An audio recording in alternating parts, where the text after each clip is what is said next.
नमस्कार, knocking-news.com में आपका स्वागत है। मैं हूं गिरिजेश वशिष्ठ। भारत की सरकार बड़ा सारा कच्चा और सस्ता तेल रूस से ख़रीद रही है।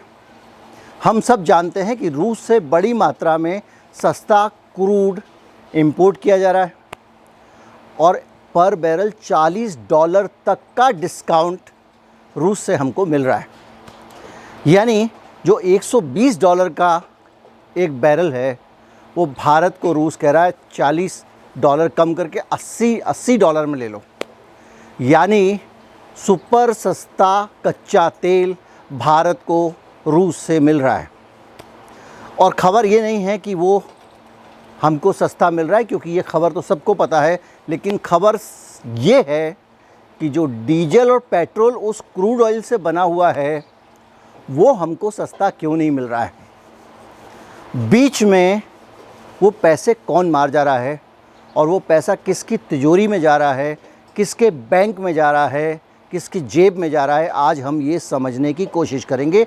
आज हम जानने की कोशिश करेंगे कि इस देश में हमारे हिस्से का पैसा, मिडिल क्लास के हिस्से का पैसा, लोअर क्लास के हिस्से का पैसा ऊपर ही ऊपर कहाँ गायब हो जाता है। अगर आप इस चैनल को सपोर्ट करना चाहते हैं तो हमारा UPI ID डिस्क्रिप्शन में है, उसके ज़रिए आप भुगतान कर सकते हैं। एक QR कोड भी आपको कुछ स्थानों पर दिखाई देगा, उसे भी आप स्कैन कर सकते हैं। मैं अभी हाजिर हुआ।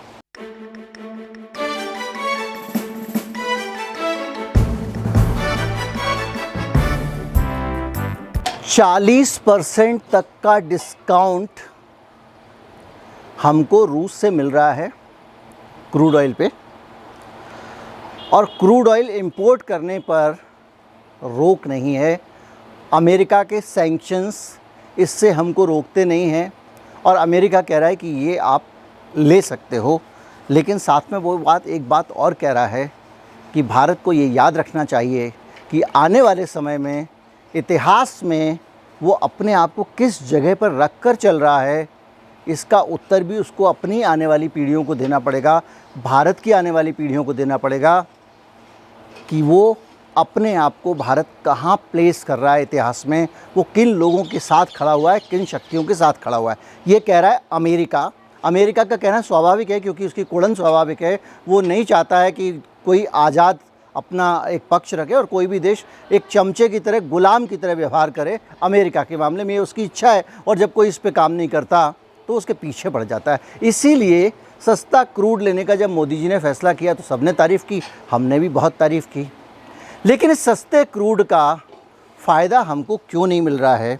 और ये भी नहीं है कि जैसे कि मैंने आपको खबर बताई थी कि क्रूड ऑयल कहाँ तो जा रहा है लेकिन इंपोर्ट नहीं हो रहा है, और इंडियन ऑयल ने अपना जो बास्केट है, जो क्रूड ऑयल ख़रीदने का की जो लिस्ट बनी थी, उसमें रूस का नाम नहीं था। ये खबर मैंने आपको दी थी। लेकिन अब बातें आगे बढ़ गई हैं, थोड़ा व्यापक चीज़ें देखते हैं तो पता चलता है बड़ी मात्रा में क्रूड इंपोर्ट हो रहा है, लेकिन उसका लाभ हमको नहीं मिल रहा है। क्यों नहीं मिल रहा है? तो पहले मैं आपको डाटा बताऊं कि अप्रैल में 72 लाख बैरल केवल हम लोग क्रूड मंगाते थे रूस से, और जो मई महीने पे 2,40,00,000 बैरल हो गया, यानी 3 गुने से ज़्यादा, और जून में 2,80,00,000 पहुंचने वाला है, यानी 4 गुना क्रूड आप मंगाएंगे अप्रैल के मुकाबले जून में। इतना सारा क्रूड ऑयल आप रशियन ख़रीद रहे हैं 40% डिस्काउंट पे, तो इसके बावजूद हमारा पेट्रोल और डीजल सस्ता क्यों नहीं हो रहा है? क्रूड ऑयल से आप पेट्रोल और डीजल बनाते हैं, बदलते हैं, उसकी प्रोसेस कोई महंगी तो हो नहीं गई है, रिफाइनिंग महंगी तो हो नहीं गई है।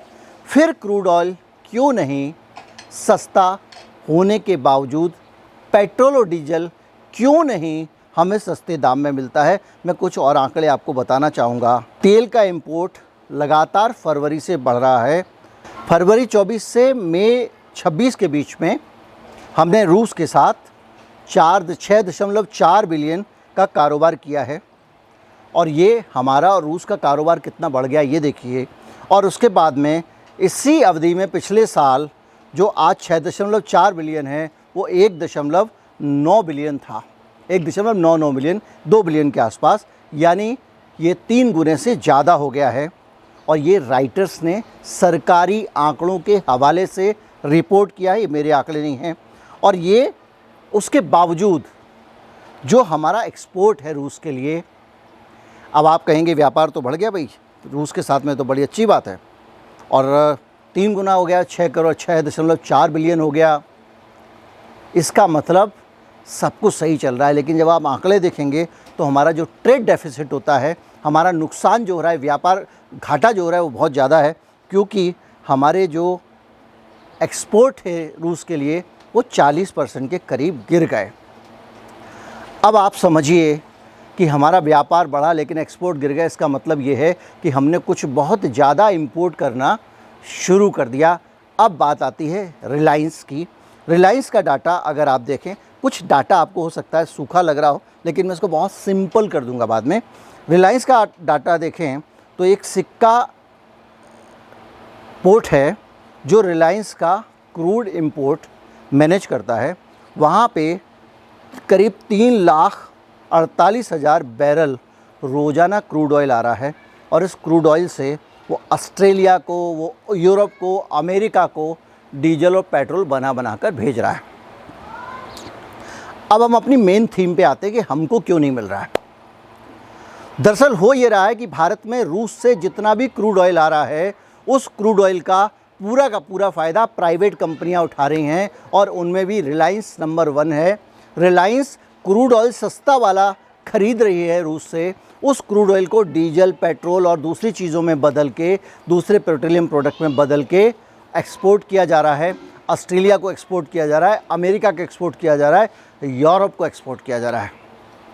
यानी जो सस्ता तेल रूस हमको दे रहा है, उसका फ़ायदा इस देश की जनता को ना मिलकर रूस का जिनसे झगड़ा चल रहा है उन देशों को मिल रहा है, और उन देशों को हमारे यहाँ की कंपनियाँ पेट्रोल और डीजल एक्सपोर्ट कर रही हैं। यूरोप में भी बहुत सारा एक्सपोर्ट हो रहा है। बहुत सारा कंसाइज डाटा इसका नहीं है, लेकिन अभी जब जून ख़त्म होगा तो तिमाही नतीजे आएंगे, रिलायंस के भी नतीजे आएंगे। आप मुनाफे देखिएगा और आपको पता लग जाएगा कि किस तरह से जो सस्ते तेल का फ़ायदा इस देश की जनता को मिलना था वो रिलायंस को मिल रहा है। रिलायंस उस सस्ते तेल से डीजल और पेट्रोल बनाकर खूब सारा माल पीट रहा है। अब ये मसला है कि हमको क्यों नहीं मिल रहा, तो उसकी वजह ये है कि जो भारतीय तेल कंपनियां हैं, जो राष्ट्रीय तेल कंपनियां हैं, इंडियन ऑयल है, नेशनलाइज जो है, इसके अलावा पब्लिक सेक्टर के कहेंगे जिनको, भारत पेट्रोलियम है, ये अपनी रिफाइनरीज़ में आज भी रूस का तेल लाके उससे पेट्रोल डीजल नहीं बना रही हैं। ये लोग खाड़ी देशों के, सऊदी अरब के तेल को लाके और उससे डीजल और पेट्रोल बना रहे हैं, जहाँ पे दाम 40% ज़्यादा है। यानी महंगा माल खरीदो, जनता को बेचो, जनता को कोई हक नहीं है सवाल पूछने का। ऑस्ट्रेलिया वाले को भेज के रूसी क्रूड का पेट्रोल अंबानी पैसा भर रहा है, खूब गैसोलीन छाप रहा है।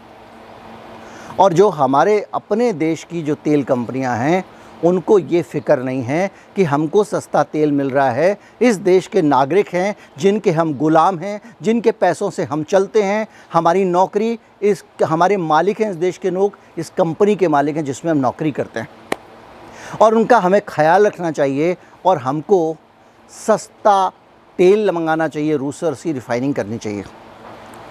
और इससे नेशनल इंटरेस्ट पे भी असर पड़ रहा है, भारत के हितों पे भी असर पड़ रहा है, अंतर्राष्ट्रीय हितों पे भी असर पड़ रहा है, और जियोपॉलिटिकल इश्यूज भी खड़े हो सकते हैं। कैसे होंगे? आप जिस यूरोप ने रूस के तेल के इंपोर्ट करने पर लेके भी हाल में बड़ा फैसला किया है, रूस को सबक सिखाने के लिए सऊदी अरेबिया ने और ओपेक कंट्रीज़ ने अब अपना उत्पादन बढ़ाने पर सहमति दे दी है। वो एक अलग कहानी है कि उसका फ़ायदा भारत को कब मिलेगा, कब वो उत्पादन बढ़ाएंगे, कब दाम गिरेगा, अभी उसमें बहुत समय है, ये सब कहने की बातें हैं। तो ये सब चल रहा है, और इसके बीच में जब ये पूरे की पूरी दुनिया इस बात के ख़िलाफ़ है कि रूस के ज़रिए रूस से कोई इंपोर्ट करे, तो रिलायंस जैसी कंपनियां भारत को माध्यम बना रही हैं रूसी माल यूरोपियन देशों को पहुंचाने का। वो ऑस्ट्रेलिया को वो पेट्रोल पहुंचा रही हैं जो पेट्रोल वो ख़रीदना नहीं चाहते हैं। यानी थर्ड पार्टी के ज़रिए ऑयल का इंपोर्ट हो रहा है। कच्चा तेल रूस से यूरोप सीधे नहीं खरीद रहा है, भारत का रिलायंस खरीद रहा है, मुनाफा पीट रहा है, उससे पेट्रोल और डीजल बना के उसी यूरोप को दे रहा है जो रूस से नहीं खरीदना चाहता। अब इसका नतीजा ये हुआ है कि एक एक लीटर पे, एक एक बैरल पे दबा के 20-20, 25-25 डॉलर की कमाई रिलायंस कर रहा है। 20-20, 25-25 डॉलर एक एक बैरल पे, और कोई रोकने वाला नहीं, कोई देखने वाला नहीं, कोई बयान पेट्रोलियम मिनिस्ट्री का नहीं है, भारत सरकार ने कोई कदम नहीं उठाया है। और जो हमारी तेल कंपनियां हैं, ये वो तेल कंपनियां हैं जिनको जब दाम नहीं बढ़ाने दिया गया था उसके बावजूद मोटे मोटे डिविडेंड इन्होंने सरकार को दिए हैं। इसका मतलब जब यूपी चुनाव के टाइम पे इनको दाम नहीं बढ़ाने दिया गया था, इन्होंने दाम नहीं बढ़ाया था, तब भी इन्होंने मोटा मुनाफा वसूला है। डिविडेंड का मतलब होता है मुनाफे का हिस्सा जो सरकार को इन कंपनियों ने दिया। यानी दोनों हाथों से लूट रही हैं और जनता को सस्ता माल मिल जाए इसके लिए भी कुछ नहीं कर रही हैं। करना क्या पड़ेगा? करना ये पड़ेगा कि रूस का जो क्रूड आता है उसमें थोड़ा सल्फ़र ज़्यादा होता है, रिफाइनरीज़ में थोड़ा मॉडिफिकेशन करना पड़ेगा। अगर आपको 40% सस्ता कच्चा माल मिल रहा है तो क्या आपको ये कष्ट नहीं उठाना चाहिए? क्या इस देश में जो सस्ता तेल रूस हमको बेच रहा है उसका सारा का सारा लाभ ऑस्ट्रेलिया को मिलना चाहिए? अब आप याद कीजिए उन आंकड़ों को जो मैंने अभी आपको बताए कि 4 गुने से ज़्यादा इंपोर्ट हो गया रूस से हमारा। वो इसलिए हो गया कि जो सस्ता तेल भारत ने इंपोर्ट किया वो भारत ने इंपोर्ट नहीं किया, वो अंबानी के माध्यम से ऑस्ट्रेलिया ने इंपोर्ट किया, यूरोप ने इंपोर्ट किया और यहाँ तक कि अमेरिका ने इंपोर्ट किया। और जब रूस के दुश्मनों को ये पता चलेगा और वो कहेंगे कि इस रूट को बंद करना और सैंक्शन लगाएंगे, तो क्या ये भारत के लिए अच्छा होगा?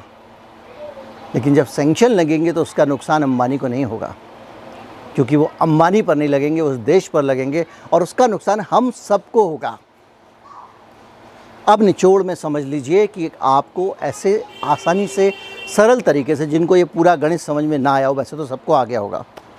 हमारे घर में एक समझ लीजिए कोई बिगड़ा हुआ आदमी है, एक बुरा आदमी है, वो परिवार का पूरा राशन कार्ड, जो राशन पे उसको सस्ता गेहूँ मिलना है, चीनी मिलनी है, उस पर कब्ज़ा कर लेता है और राशन की दुकान से सारा राशन लेके आता है और उस राशन को ब्लैक कर देता है। और घर वाले जो हैं उनको लाभ तो होते ही नहीं, वो बेचारे बाहर से महंगा राशन खरीद कर खाने को मजबूर हैं। और इस केस में ये जो राशन ब्लैक करने वाला है ये अंबानी है और हम बेचारे घर वाले हैं जिनका राशन कार्ड। आपको समझने की ज़रूरत नहीं बची होगी और इसके बाद तो आपको बिल्कुल समझना पड़ेगा कि ये जो हमारी सरकार है किसके लिए काम कर रही है। क्या इस देश की सरकार को नहीं लगता कि 20-30 रुपए लीटर पेट्रोल कम हो जाए, डीजल कम हो जाए? डीजल पेट्रोल सस्ते होंगे तो बाकी के सामान भी सस्ते होंगे, महंगाई कम होगी तो उन्नति होगी, हमारा जीडीपी बढ़ेगा, ग्रोथ बढ़ेगी। ये सब चीज़ें भी सीधे सीधे दिखने वाली चीज़ें हैं, सरकार को क्यों नहीं लगती हैं? यही आपको सोचना है और यही सवाल उठाना है और इस सवाल के साथ में इस वीडियो को फॉरवर्ड भी करना है। ये सब बातें कोई नहीं बताएगा, सबको बताया क्यों नहीं बताएगा? सबकी दुकान चलती है। उम्मीद करता हूँ वीडियो आपको अच्छा लगा होगा। अच्छा लगा हो तो ज़्यादा से ज़्यादा लोगों तक पहुँचाएँ, चैनल को सब्सक्राइब कर लें। नमस्कार, जय हिंद।